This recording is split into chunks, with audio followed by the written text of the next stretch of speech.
All right, folks. Hey, Lauren Riddick back with our Homes and Loans podcast, making a positive difference through collaboration. And man, I have a very special guest, former teammate from the USA traveling team, and just a great friend and member of our community, Clarence Swearengen. Man, it's good to see you, brother. Man, it's good. I'm glad you could come through, make a little time. Definitely. We got a chance to catch up at the Wade Houston golf tournament. Yeah, man. And you're the man if you playing with the man. You're in a coach's rotation. Hey, man. I love Coach Houston, man. He's done a lot for me in my career. Great man. And of course, I love Alan, and Alan and I are good friends. We go way back to 1989 when you first arrived on campus. That's right. Man. You guys were teammates. No, actually, when I left Tennessee, he was coming. Yeah, he was coming. So you mentored the little brother. I left in '89, and Alan came in the '90s. But when I used to play professional basketball, I used to come back in the summer, and I used to work out with Alan. And man, he was one hell of a player. You knew that he was going to be a pro then. Yeah, but one thing I know. Yes, sir. He couldn't handle that crossover. He couldn't. And listen, we'll get into. We're going to get into that because the question I am going to ask you is, I know that list is very small, if any, that you gave them your best shake 'em up and then we had to hang with you. So I'm anxious to hear that. We'll get into that. But, as I shared, man, we appreciate you coming through. And, this, I don't even know if you call it film, man. It's digital stuff, but, the film's going to last longer than we are. Oh, right? No doubt. And, no doubt. There's a positive message. I definitely, for those of you watching, love for you to visit. I'm so excited about this episode. We've got some really good ones. And you go to Homes and Loans Podcast, and we encourage you to share it, subscribe, like it, all the above. Get that right, Joe? All right. Getting coaching from my man Josiah Scudder, a.k.a. Joe. We appreciate him and the job he does. But, man, let's go back. I don't know. I don't really know your story, right? Okay. I remember watching you wearing that blue and that orange and white, and doing some work and us having a good time playing with the Travelers. And I was joking off camera.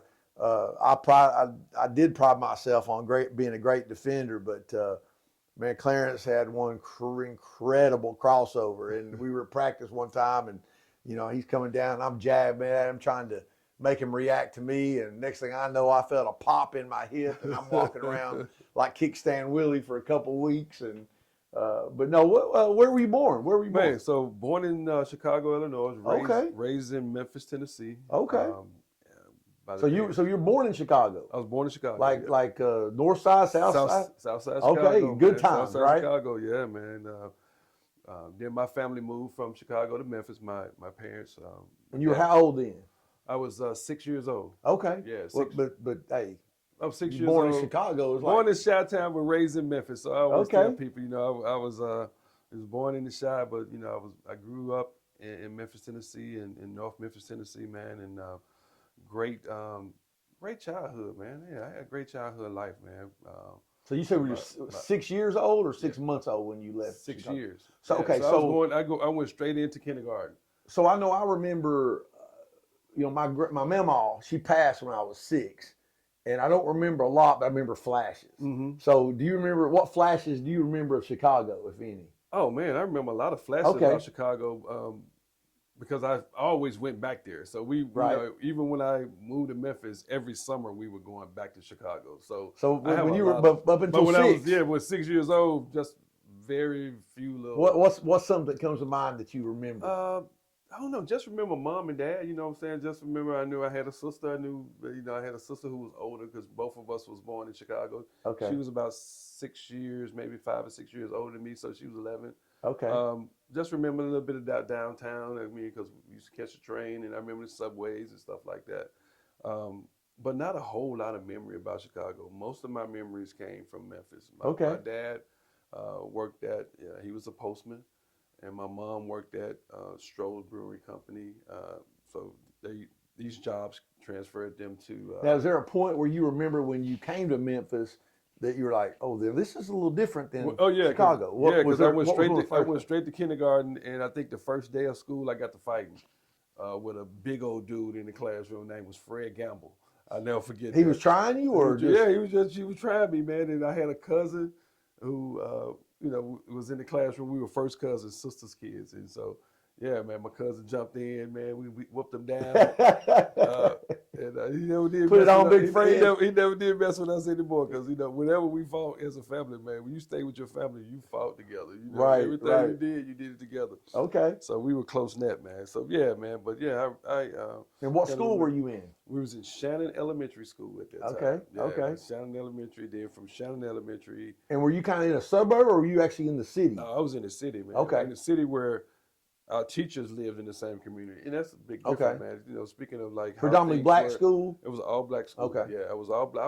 I was in an all black school all the way up until high school. In high school, they bused us from our community, which was Hollywood community, and the Hyde Park community. Bused us to an all white school, which was Kingsbury High School. Wow. At that time, and that was in 1981.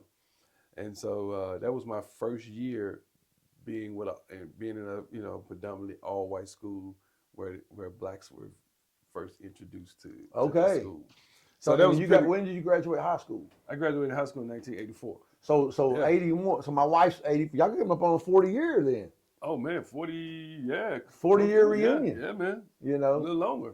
Yeah. Yeah. And that's right. I guess technically 40 and a half or 41, right? Yeah, yeah. So Clarence, when you were in that situation, because obviously I'm sure there wasn't a whole lot of white folks in Chicago and in Memphis, and then you go into high school, what was one of the first things you remember that was culturally different, that made you feel like maybe you were on Mars or something? Was there anything that you noticed? Well, I mean, I just noticed that they didn't want us there. Okay. Yeah, they didn't You want us could feel there. that. You can feel the racial tension there because it was new to them too. Like, oh, here we are. We've been in an all white school, and now all of a sudden we come to an all. And Memphis is a little bit more like. Oh yeah. This is not the South. A lot of my friends in New York, they think, oh, you in the South. Well, East Tennessee, yeah, I guess we are kind of South, but that's kind of old South, right? Yeah, Memphis kind of. Man, Memphis, Mississippi, Yeah, Arkansas. This is where Dr. Martin Luther King got killed at. So Right. we were always in that city fighting for equality, fighting for equal rights, man, fighting for the right to be able to just be equal. All right, and so moving from an all black school to an all white school, yeah, it took some adjustment, man. Yeah, Well, one of the things that Logan that works with Wade on his tournament, right? Yeah. Logan. Logan. And Logan Hill was here, and he had a unique perspective. He went to Hall all through high school, right? Mm-hmm. And then he went to TSU. Yep. And then he went to Iowa State. Oh yeah. And it went from all black until he went to college, and then he was one of only 13 out of 15,000 or whatever. And his story was unique. But he did say one of the things that he noticed is that that was the first time he didn't know he was doing without. Logan, if I misquote you, I apologize.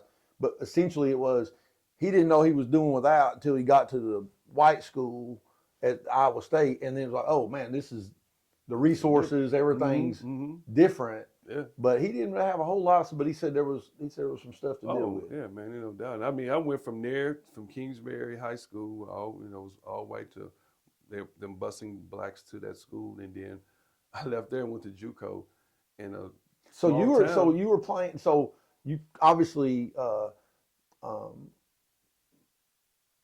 when you went, you've been playing basketball like. I played basketball throughout my elementary. So was this the first time you had white teammates? First time I had white teammates. Oh, no doubt, man. We were at an all-black elementary school where I might have had one white person in the building. Junior high school, we were in an all-black junior high school, Cypress Junior High School, where it was all blacks, no whites. Maybe one white. I don't think I had a white friend at that time. But we met some guys. Met some white friends of mine as we started playing baseball and playing club baseball. We met. Then when I went to high school. Summer league basketball and AAU basketball.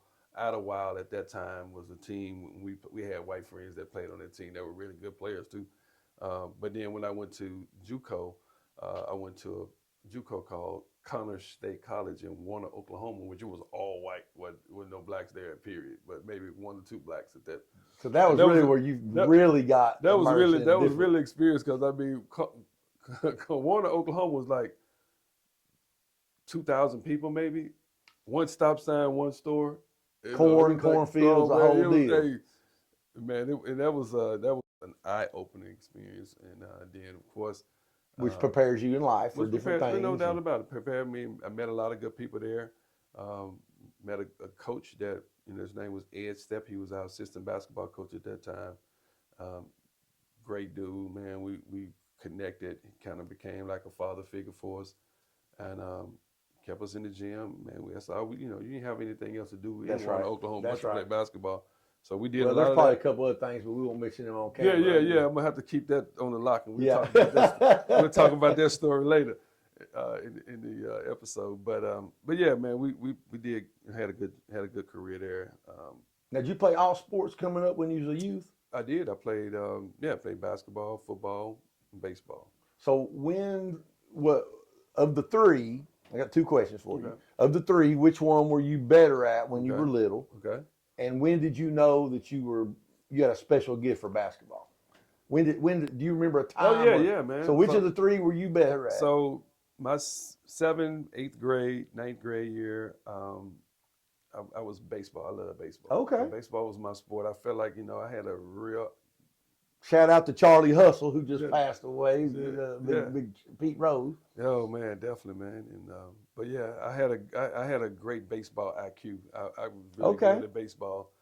But then my 9th grade year, about my 9th or 10th grade, that summer, a lot of my buddies were telling me, "Oh man, I've gotten a little taller." And I was really fast and really quick with the ball, and I had to handle. Had you developed? Now, this is something I'd love to hear, and you can tell I'm a fan, right? It's my brother. You know what I mean? Did you just happen to figure that pop out, or did you have an old timer show you the art of it? We worked on it, man. I mean, I worked on it. I used to have the tennis balls. I used to have I used to go swim like in the pool with the little rubber balls and between your legs and do a lot of stuff there. So I developed that ball handling skill that really just became really good with second nature. So tennis balls. Moving up. Yeah. Working up. Okay. That's how we started out, with tennis balls, dribbling tennis balls down the street. And then, as I got So wait, there's other people doing crossovers like you was? No. Okay.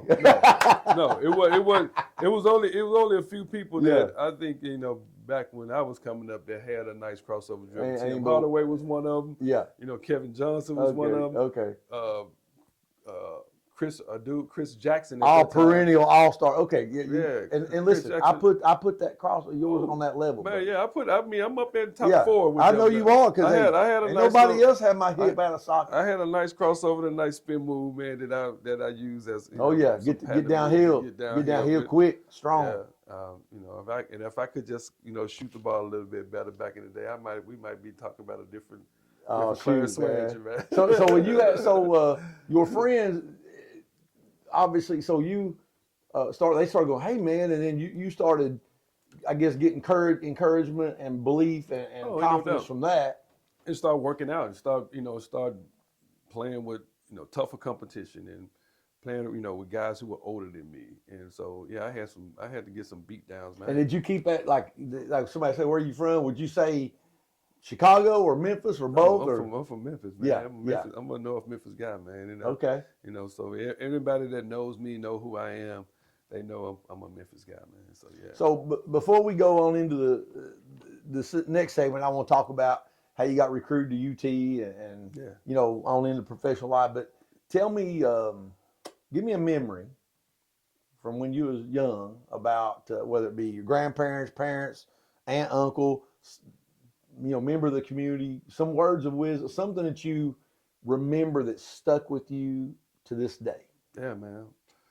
Most of my wisdom and most of who I was drawn out by my grandmother, man. We call her Big Mama, man. Big Mama. Big Mama was like my light.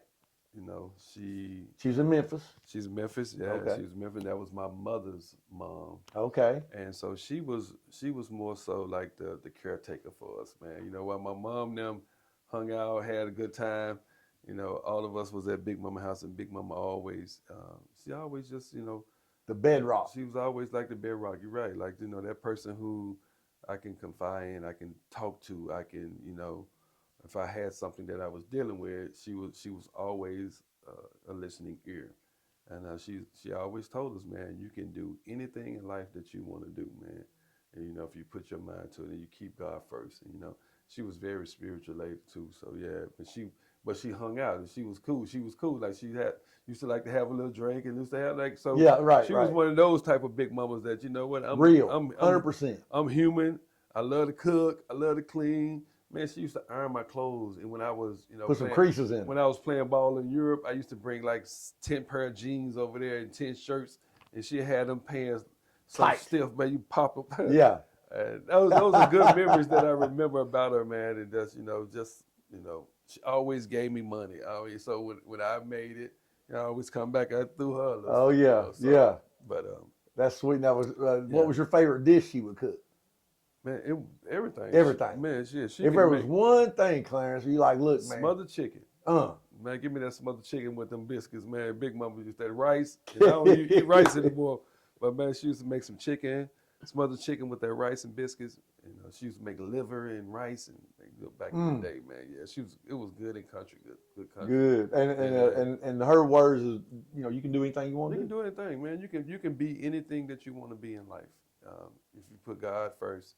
And you go after your dreams. And so I've always been very motivated to be successful, man. And regardless of like some of the things that I've been through in my life, I still keep that drive to say, you know what, I can do it. I can do it. I know I can do it. And because I got God first, and I think as long as you can keep that in the mind and the forefront of what you do in life, man, you have an opportunity to be successful in anything that you do. And I spread that message to my kids, to my wife. Like, we can do anything. All things are possible through Christ who strengthens us, man. So that's the way. Well, Big Mama, amen. Looking down proud of you young fella here. And man, this is a great time. Great with Clarence Swearengen. Guys, I look forward to getting our second segment. Thanks for joining us, and we'll see you in just a minute. Decided to bring to you our Homes and Loans podcast series. It's something near and dear to my heart. I know it's going to make a positive impact in your life and someone that you know and care about. I encourage you to share this series with anyone that fits that description. I had the vision of bringing together like-minded people that are positive, that are forced for good, not evil, in different industries, different arenas of business, whether it's educators, entrepreneurs, attorneys, CPAs, financial planners, real estate professionals, and of course, mortgage professionals and beyond. This is just an amazing series. It's going to make a difference. And the idea is that we bring these folks together so that you can enjoy it and get something out of it. And we have 3 basic segments as our format. The first segment is where someone's from.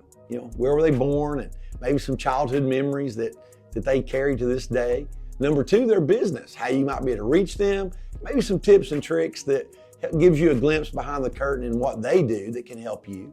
And of course, how you reach them. And the third, I'm really excited about because that's where the gold nuggets come in.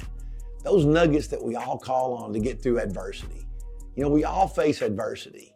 And we always ask the question, hey, how do you balance your professional and personal life? And we even ask a question, who'd you have coffee with? Some historical figure. But the main crux of it is, how do we get through adversity? How do you look at the glass half full and not half empty? And so many other things. So we encourage you to share this. You can go to Homes&LoansPodcast.com. And that's A-N-D spelled out. Homes&LoansPodcast.com. And you can see the whole series. Man, we hope you enjoy it. Share this with someone you care about. All right, folks, back again with Clarence Swearengen, my good friend and teammate and brother, and man, we having a good time, man. Man, yeah, man. So Big Mama smothered chicken, huh? Man, come on, you got Big Mama smothered chicken. It's about to get lunchtime. I'm about thinking about it. Come on, man, let's go, man. I can cook it too. Hey, I can cook it too. Okay. Yeah, man. Right. I love to cook. So we had great time. You spent through 6th grade in Chi-Town. 6 years old. 6 years old, and then moved to Memphis, and man, what a great run, and got a great education when you went out to Oklahoma. Yeah. There was 3 things that play ball and blank, because I know this because I was at JUCO Walter State Morristown. Yeah. Morristown, so I get it. But we had a few McDonald's. You had none. So We had one. one. Okay. One McDonald's. So let's talk about. Obviously, you went to JUCO. Mm-hmm. Did you do 2 years? I did. Okay, and great experience. Obviously, you did well. Put up some great numbers. Put up some great numbers there. When did you?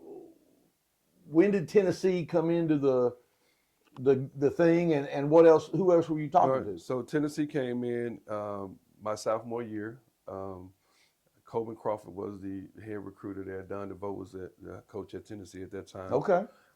And so I was recruited by Tennessee, Georgia, Alabama, and Providence.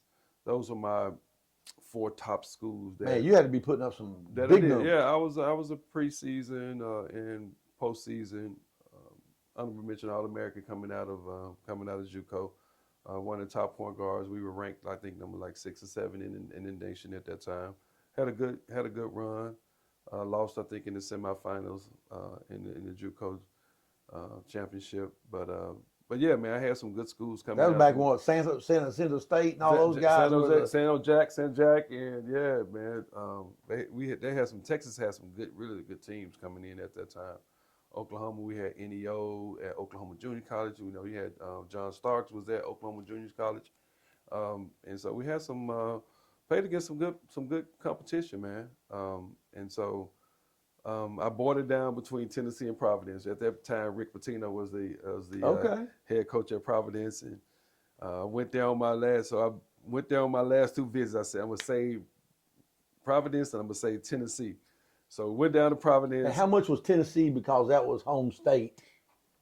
Or was it just you wasn't thinking about that part? It was the program and who you're going to play for. Well, I thought about both of them because Rick Pitino was really good. Stu Jackson was the assistant coach that recruited me, and he did a really good job, man, of just talking to me not only just about basketball but about life. Yeah. And so it was a real tough decision. The only reason I didn't go to Providence. And was Big Mama still with us at that time? Oh yeah, Big Mama still around. So you get some wisdom from her. Well, we talked to Big Mama, talked to my mom, talked to my dad about it.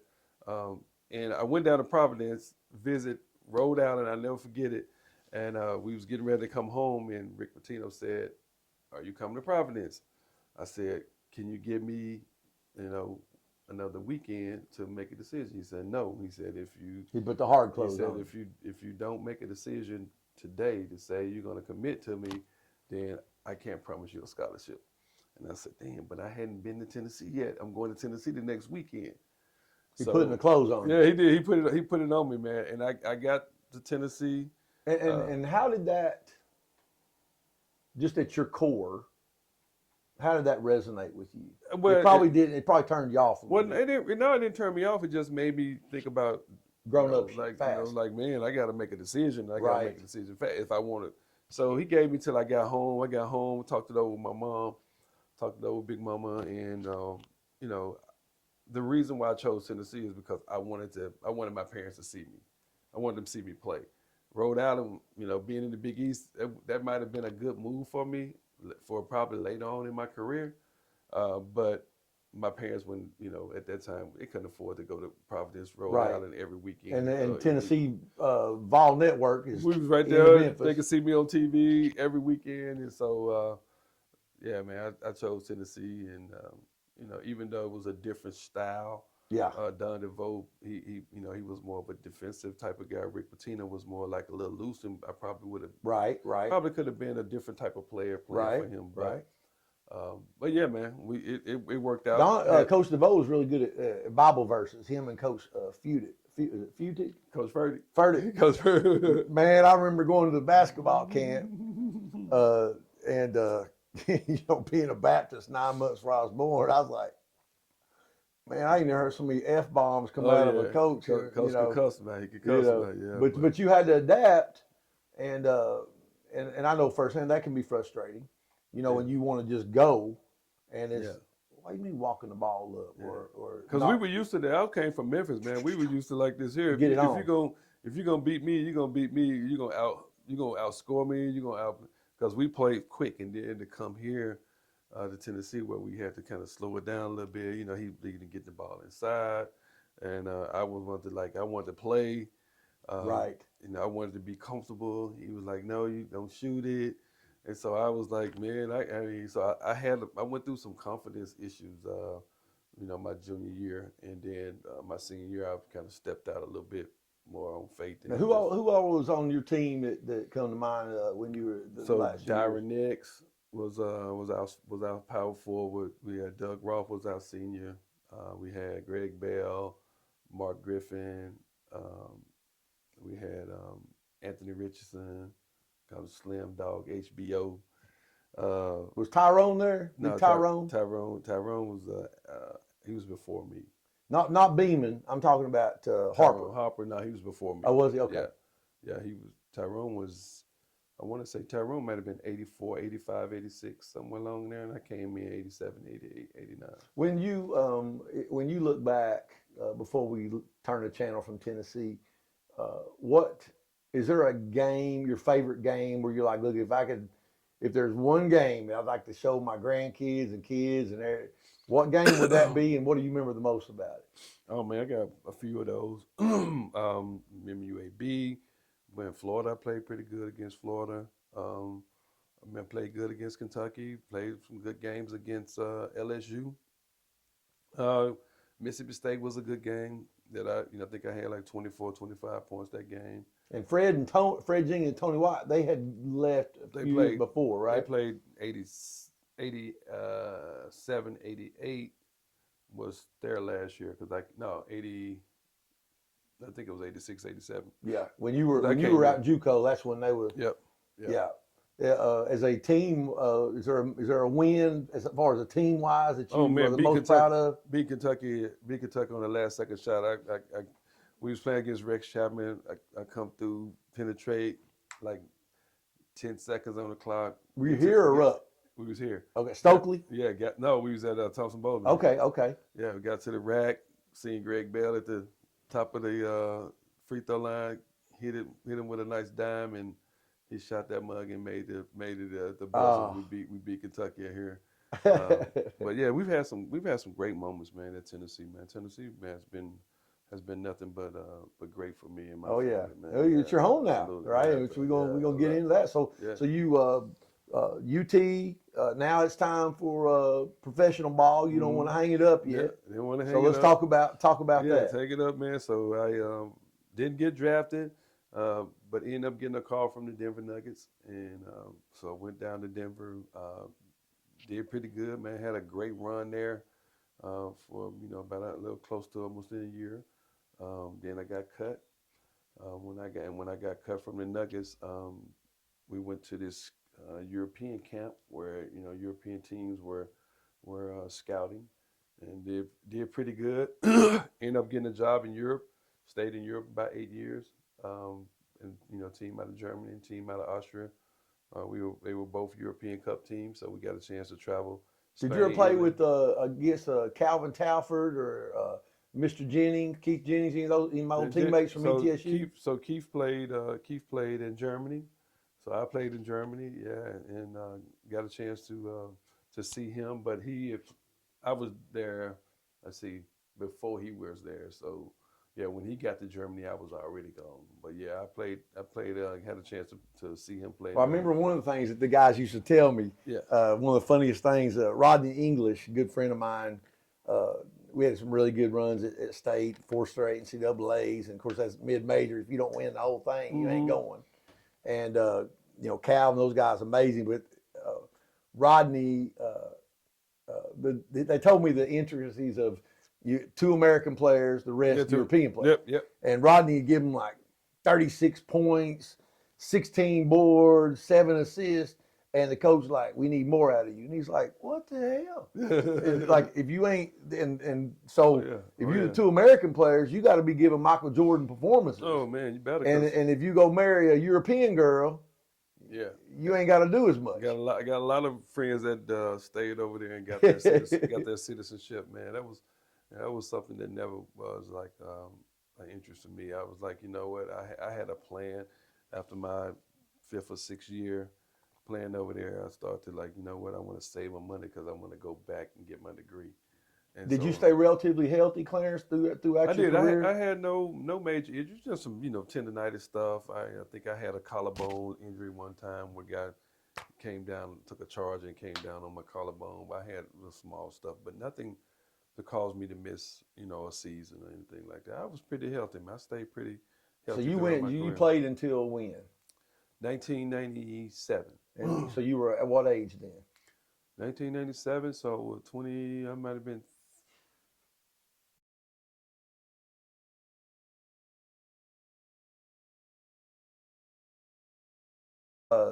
Calvin, unbelievable Yeah. athlete. Yeah. He's the only cat I saw could stand on the block, jump vertical, Yeah, hit the man. backboard, Yeah. and 360 throw it down. Mhm. And I didn't. I had some resentment. It was a lot on me, but I didn't get to play as much as I wanted to at state, and some of the reasons my fault. But I was kind of that dude that had a chip on his shoulder, and I played till I was about 33, 32, 33, and I was known in the street as, physical, hard, talk shit, play, have a good time. And I had Cal, we was in the Dome, and he was home from Europe. And as you know, it's a very physical game. I had him 13-1. The final score, 15-13. And how he did it was just back me down like I was a little boy, laughing at me, shooting layups on. Too light. Too light. And they never, and so I was like, okay, yeah, that's why I didn't play more. Yeah. So when you were up there playing and you got home, how was that transition? And now Kappa is a very big part of your heart. You're in the Kappa fraternity. Oh, absolutely. And man. so when were you introduced to Kappa at UT? I was introduced to UT. Yeah. Okay. I was introduced to Kappa at UT, but then because we definitely talk about that a little bit. Because then I left. Of course, I left and played ball and all that. So I came back to Kappa in 2016. Okay. As a grad chapter. But yeah, man, it's one of the best fraternities in the country, man. It's the best, and so I've learned. Well, the history, where I was big, like my brother-in-law, Missy's brother, similar. He didn't pledge until he graduated, and he came back as a grad Q. He went Q, but I didn't know that black man invented the stoplight. I didn't know that a black man did, all these things that society and history doesn't tell you. Yeah. So, that's just a small piece of, and then the brotherhood, looking out for each other. Well, yeah, that's what the fraternity is all about. It's about mentorship, brotherhood, mentorships, and Kappa was one of the reasons why I began to push my mentoring program out even more. I was able to connect with good brothers within the fraternity to be guest speakers, to help do sponsorship, to have to do a lot of good things, a lot of positive things for our kids. Our kids don't see positive men enough, and so our fraternity has done a really, really good job of.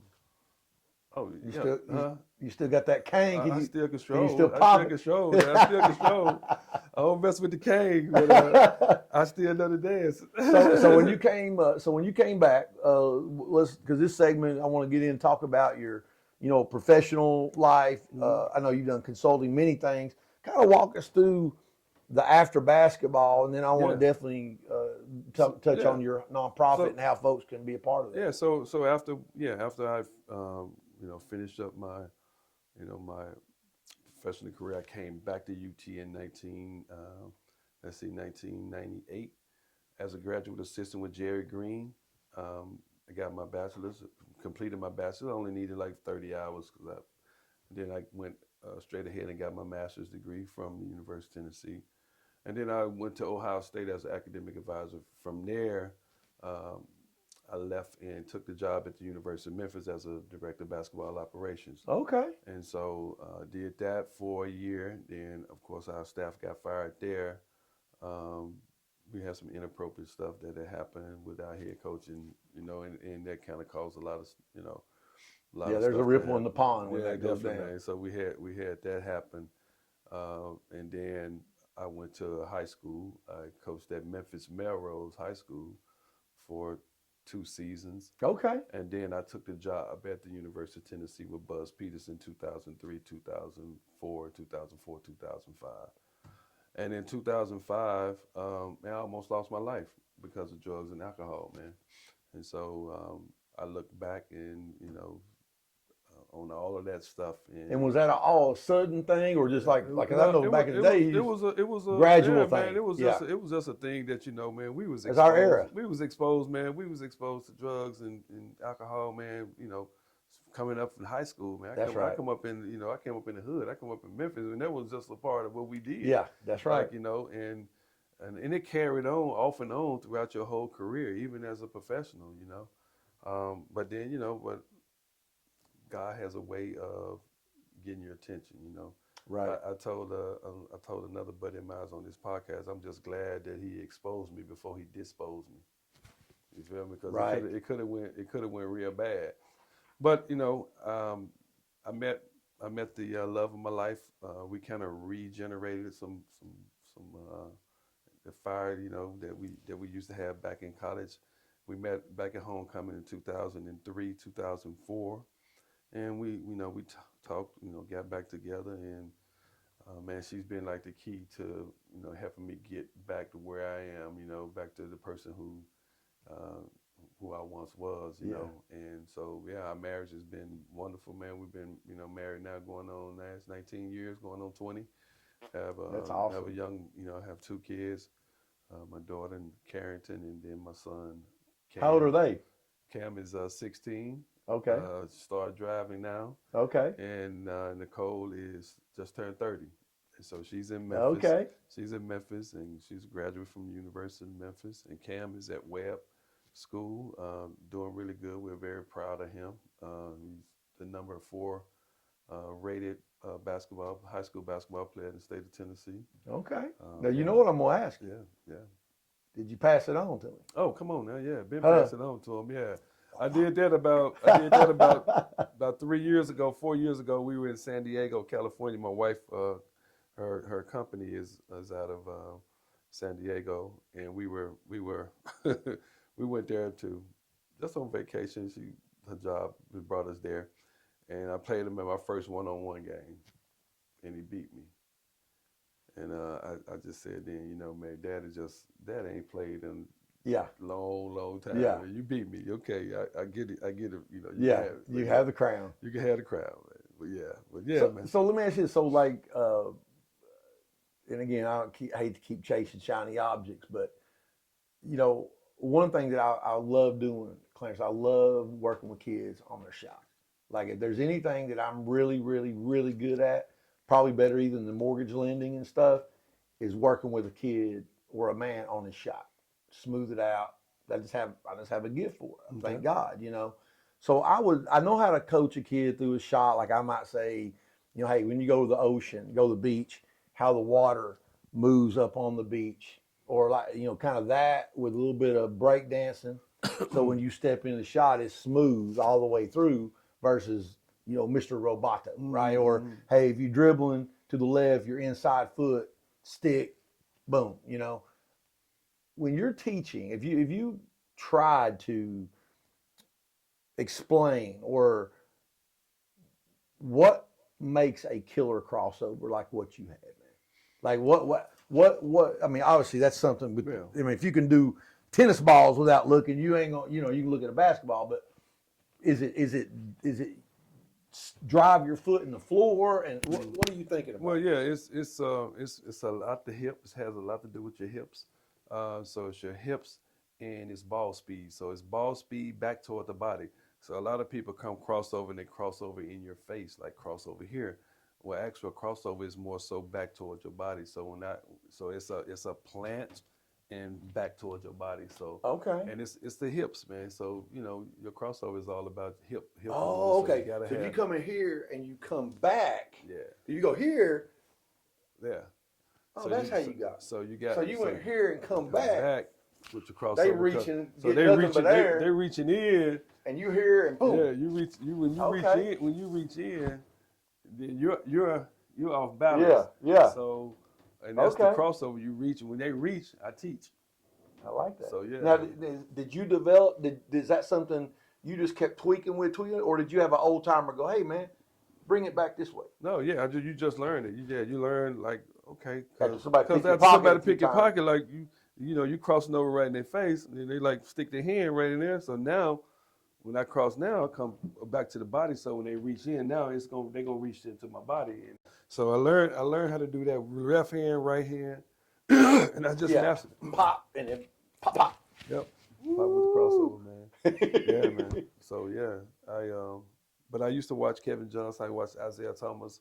Like I watched a lot of the Slow it down, great old people before me. VCR. Oh man, yeah, watch some film. That would be precursor to DVD and digital, y'all. Just so you Yeah. know. What? So let's talk about your And I'm very honored. I think in about a week or two, a couple weeks, I'll be able to Speaking, yeah. come and talk to you. Talk about how the genesis of that came about, and and as importantly, reach out there and let folks know how they can be a part of what you're doing. It started with my testimony. That program started, like I told you earlier, man. I had almost lost my life because of drugs and stuff. And so I was in jail at that time, bro. And I was like, you know what?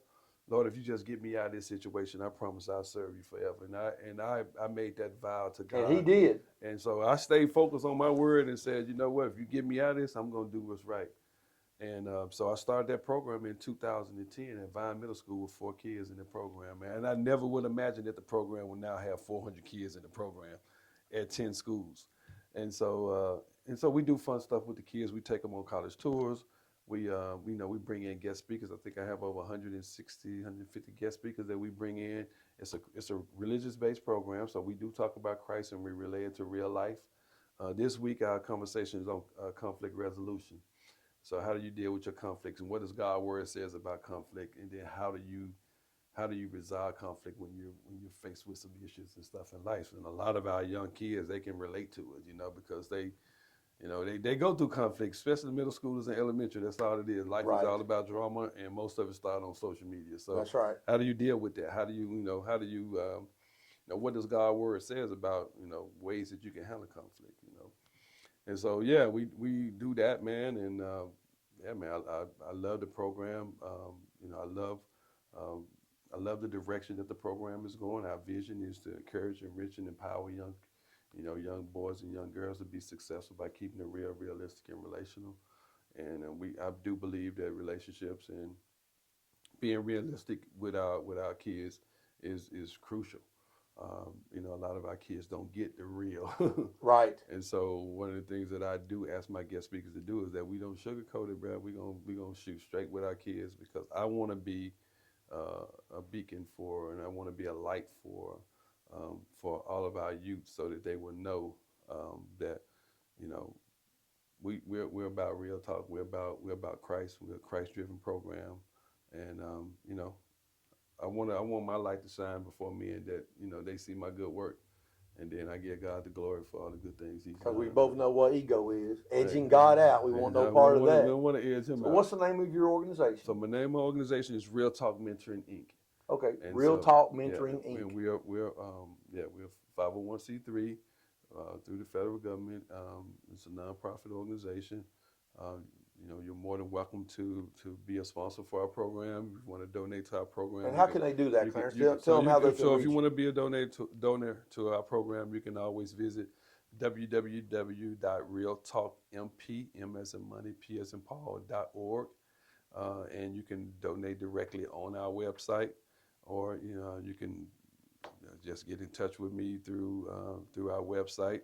There's also a place on the website where you can send a note, you can email. But yeah, man, we'd love to have your support. We'd love to continue to do the work.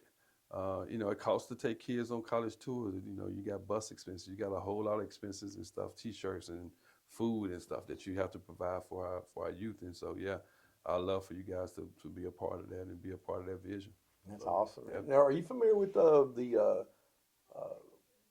George Williams Leadership Academy? You heard of that? So I want to introduce you to Clarence Williams, which we need to get Mr. Williams on here as well. Y'all have a very similar vision. They have little scholarships for school, and they'll take the kids to different colleges. And, they had, my wife was telling me, they had the group, I think yesterday or the day before, they had them going, okay, how do you handle yourself in a networking event? Right, like what's the do's and don'ts? Okay. Right, different things of how to deal with life. And so I think there's a lot of synergy in what you guys are doing. Oh And man, at the end of yeah. the day, it's God's work. No, come on, You man. know. Yeah, man. That's the reason why we do what we do, man. I just don't want kids to ever have to go through some of the things in life that we had to go through. And we didn't have, like, when I was coming up, we didn't have that positive person. We didn't have that mentor. I depend on my dad. I didn't have somebody. My dad didn't go to the gym and help me shoot 500 shots, like I do for my son, Right. or So yeah, Well, man. another thing too, Clarence, I think that I share with you, we did, and Joe's actually a graduate from our basketball camp. We did, and that's one thing I wish, I wish I'd have connected with you earlier. We did a 20 years free basketball camp for the kids, right? Basketball, T-shirt, Papa John, have people come in. A lot of my old teammates come in. We give them mindset and stuff. And what I learned through that and coaching AAU and different things, I used to think, man, I got to save them all. Oh, you can't, man. And then I was like, well, I got to equip them so they don't have to go through stuff. Yeah. But neither of those hold water. But it's even when they do have to go through it, if they didn't have that seed of knowing how to get out of it or who to call or what to do, that's the difference. And if we can make a difference in one child's life, man, it's worth it. Amen. Right? We can help somebody else we pass along this way, bro. Hey, man, this is great. Hey, Clarence Swearengen, we just finished our second segment, and the third, man, I'm excited about this. We're going to get to golden nuggets, how we deal with adversity and getting through obstacles of life. So don't want to miss that. Hey, folks, I just want to take a moment and thank you for looking at our podcast. I hope you're enjoying it. We truly have enjoyed putting it together for you. And I want to take just a moment to talk about the Lauren Riddick team, Homes and Loans. My mortgage practice has been going around for over 25 years at the time that we're putting this together. And I'm so proud of that. We've been able to help clients and referral partners all over the country. Texas, California, Colorado, Washington State, Florida, everywhere in between. And of course, our beloved home here in the East Tennessee Smoky Mountains area. I love helping our clients. Whether it's a home or a loan, we'd love to help you. Now, my mortgage practice specializes in traditional forward lending, whether you need VA, FHA, rural development, conventional, we absolutely can help you. But I want to take a moment to talk about something near and dear to my heart, the often misunderstood, wildly popular home equity conversion mortgage, reverse mortgage. Now, that's available for folks that are 62 years or better, for yourself or someone that you know that you care about that needs to know about this amazing program. Whether you want to use it as a leverage point to give warm-handed gifts instead of cold-handed gifts, live more independently, and make sure that you're not burdening your family, or just put together a line of access that you can use for down the road that has unbelievable benefits. Love to share with you more about this amazing program. And just in short, how cool would it be to have an optional payment that did not have to get paid back until up to 1 year after you pass away, or up to 150 years of age? It'd be pretty cool. Therefore, letting the house owe the debt and not you. It's been over 1 million facilitated since Ronald Reagan got behind in the late 80s, including my beloved parents, Jim and Edna Riddick. Hey, if you want to know more, go to reversewisdom.com. That's reversewisdom.com. There's a lot of good information. Or just reach out. We'd love to share more about this amazing program or some of our more traditional mortgage products, or of course, real estate as well, through my lovely wife, Missy. All right, folks, back again with my great friend Clarence Swearengen. We had a great time talking about Big Mama and all the time going to Memphis and those experiences, and then getting out to Oklahoma, learning how to say their version of y'all and yuns, I guess, and then making the choice to come to Tennessee and playing overseas, and your passion and heart for giving back to the children and helping them stay on the narrow path of what they need to do in life. And obviously, man, getting through adversity, right? Oh, man, for sure, man. You felt it, you saw adversity in Memphis, a different kind of unique adversity in Oklahoma, and then dealing with different philosophy changes in UT and how the game was played, and overseas, and obviously some struggles in life, as we all do. what did you call on, and what do you still call on to get you through adversity, Clarence? I mean, sometimes, man, when you deal with adversity, you just have to have, I'm an old school, like iron sharpens iron. So I try to find that person uh, who I can rely on, who I can, So I talk a lot to my wife, first of all. First of all, I talk to God first, and then I talk to my wife, and then, I got certain friends, uh, that have been like mentors, like, in my life. Go all the way back to some of my childhood friends that we know that we can bounce things off of, and then you have some professional mentors.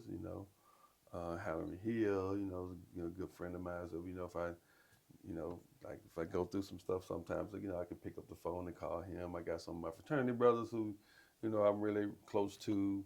I got some cousins that are really Thus, close the to iron me. sharpens Yeah, iron, just the right? iron sharpens iron. Just bouncing things off of. But my first go to is, I get on my knees and I ask God, because when you do that, He'll send you the right direction. He'll send you in the path that you need to go to get the answers that you need to go to. And then sometimes we just have to just listen. We have to be still. A lot of times when you're dealing with adverse situations, um, sometimes we move ahead of His timing. And so we have to learn how to sometimes just be still and listen and allow the Holy Spirit to kind of guide us in the right direction. And so Amen. yeah, man, that's how I definitely that's how concur with you on that, brother. that's how I 100%. roll. That's how I So, roll. one of the things I don't, shout out to Pastor Jackie at High Praises Church where we go. He says, God's not up there with a 30-06 going, oh, you screwed up. God's No. for us, Yeah, right? yeah. So I don't know if it's biblically correct, but one of the sayings that I've loved before is God doesn't put His toughest warriors in the toughest battles, but He uses the toughest battles to create His toughest warriors. And I've had, I've got scars. We all got scars, and those scars, if we didn't have those, we wouldn't be who we are, right? What would you say? This is something I share with kids, and I'd love to get your take on it. Is that if a plane is going from Los Angeles to Hawaii because it's going against the headwinds, because it takes longer to get to the West Coast as it does come to East, because you're with the wind versus the. So I learned this from Tony Robbins. Like a plane, it's off course over like 98% of the time. It's like it's always trying to correct itself to get there. And the question is, well, how do you get there? If you find yourself, if you're a young lady and you find yourself, 15, 16-year-old, and you're pregnant, you're way over here on this, way off the line, or you're a young man that, got caught up in life's bullshit, that, it's about conquest of women, fame, fortune, all the shit that we know doesn't matter. But you find yourself way off that path. How does that plane get there? How do you get there? Well, keeping your mind focused on the prize of what God's got for you. Success is a journey, not a destination. But what would you say to somebody if you look out there and they're dealing with some stuff, they've been through some stuff, and they're feeling less than? What message do you give them, Clarence? No, man, you should never feel less than. You should be thankful for um, whoever God created. I mean, I never thought less of myself, but that's why it's always important to keep uplifting people around you. Keep the Bible talks about building others up, and not breaking them down. So I'm always around people who are constantly building me up, and I don't hang around a lot of negative people. Um, I don't keep myself connected around people who are not trying to be successful in life, who are not talking positive. I don't do negative talk. I'm not quick to judge people. I'm trying to be more forgiving. I read a quote the other day: "Love is strongest when it forgives." And so I learned to try to be that type of person that not judgmental. I try to always be uplifting. I try to always, tell my son, you can have and do whatever you want to do in life. It's something that I learned. And if you are heading that way, try to find, a good faith-based church where you can go to, where where you can get the counseling that you need, where you can get, dive into God's word, because in God's word you can find all solutions. All right, when if you're going through some anxiety issues, cast all your anxieties on, there are words, and the Bible is the best tool that I would suggest to anybody that's dealing with any situation in life that you're dealing with. There's a word that's associated to whatever you're going through that can help you overcome it. That's awesome. Yeah. Well, I think too is what you're also describing is get out. If you're in a negative environment, if you're negative people looking at the glass half full.